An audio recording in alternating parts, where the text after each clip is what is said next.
बारिश में सोचता है शायर, वाह। जिन बूंदों में फकत सदा है, बजती थी जो सितार एक दिन। वाह। सीने में जहां फसुर्दगी है, था दिल का वहीं दियार एक दिन। अस्सलामुअलैकुम, मैं हूं सोनिया खानज़ादा और आप देख रहे हैं कराची नामा।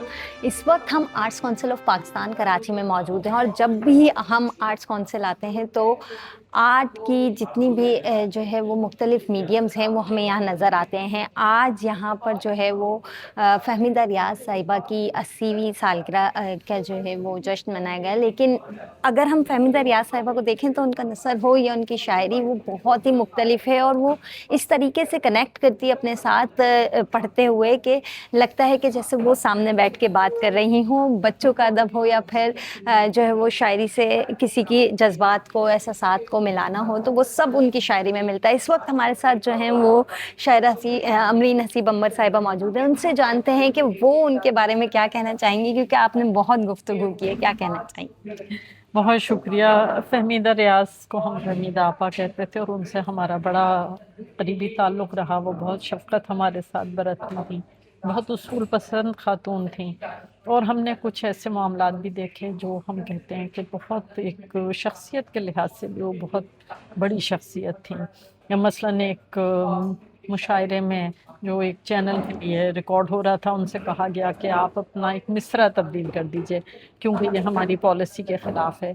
तो मुशायरा छोड़ के चली गई और उन्होंने कहा कि मेरे लिए ये किसी तरह मुनासिब नहीं है कि मैं अपने अल्फाज एक मुशायरे के लिए तब्दील कर दूँ, मैं किसी चीज़ के लिए भी अपने अल्फाज तब्दील नहीं कर सकती। इसी तरह हम एक निजी चैनल पे थे और एक टॉक शो हो रहा था, मॉर्निंग शो।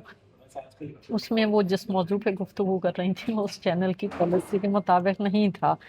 तो उन्होंने वक्फ़ा लेकर उनको ये बताया कि आप इस मौजू पर बात ना करें और बाकी किसी और मौजू पर बात कर लीजिए।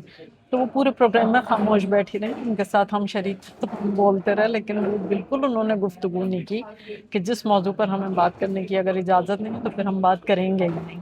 तो उनकी शख्सियत के पहलू भी आप देखिए तो बहुत बड़ी शख्सियत वो ज़ाहिर होती हैं। जहाँ तक उनकी शायरी का ताल्लुक़ है, बेमिसाल शायरा, मुमताज़ शायरा हैं। उनके यहाँ जो हमें मौज़ूआत का तनव्वुर मिलता है और जिस अंदाज़ से और जिन तजुर्बात को उन्होंने ख़ुसूसन औरत के बयान किया है वो आपको पूरी उर्दू शायरी में कहीं और नहीं मिलता।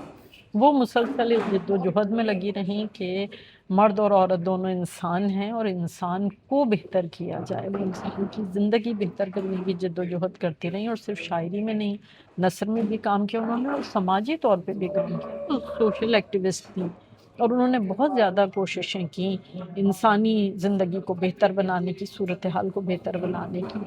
उन्होंने जो नस्र लिखी है, उन्होंने जो अपने ख़यालात लिखे हैं, उससे पढ़कर अंदाज़ा होता है कि वो दानिश्वर थीं और वो किस तरह सियासी, समाजी और निसाई मसाइल को देखती थीं और उनका इज़हार करती थीं। कोई एक शेर उनका अगर आप हमारे लिए कह सकें तो? फ़हमीदा रियाज साहिबा की नज़में ज़्यादा मशहूर हुई हैं और वो नज़में हमें बहुत पसंद हैं, जैसे चादर और चार दीवारी और एक लड़की से और तुम भी हम जैसे निकले। तो इस तरह की बहुत खूबसूरत उनकी नज़में हैं। जहाँ तक उनके शेर का ताल्लुक़ है, एक शेर हमें उनका बहुत पसंद है और वो इत्तेफ़ाक से आज हम लिख कर भी लाए थे। वो हम आपको ज़रूर सुनाना चाहेंगे कि तज़ीन लबो गेसू कैसी, तज़ीन लबो गेसू कैसी, तज़ीन लबो गेसू कैसी, पिंदार का शीशा तज़ीन लबो गेसू कैसी, पिंदार का शीशा टूट गया, थी जिसके लिए सब आराइश, उसने तो हमें देखा ही नहीं। ये भी उनकी नज़्म का ही आखिरी हिस्सा है लेकिन हमें ये बिल्कुल शेर महसूस होता है, एक मुकम्मल शेर, तो हमने आपके लिए सुना दिया। बहुत शुक्रिया। इस वक्त हमारे साथ अमरीन हसीब अंबर साहिबा मौजूद थी और उन्होंने बताया कि किस तरीके से उन्होंने समाजी मसाइल भी जो है वो शायरी के थ्रू अपने नसर के थ्रू जो है वो बताने की कोशिश की। साथ ही वो किस तरीके से ख़वातीन के लिए लिखती थी और उनकी हर शायरी हो या उनका नसर हो वो बहुत मुख्तलिफ जो है वो होता था और आज भी जो है वो पढ़ने वाले उसको पढ़कर बहुत ज़्यादा महसूस होते हैं।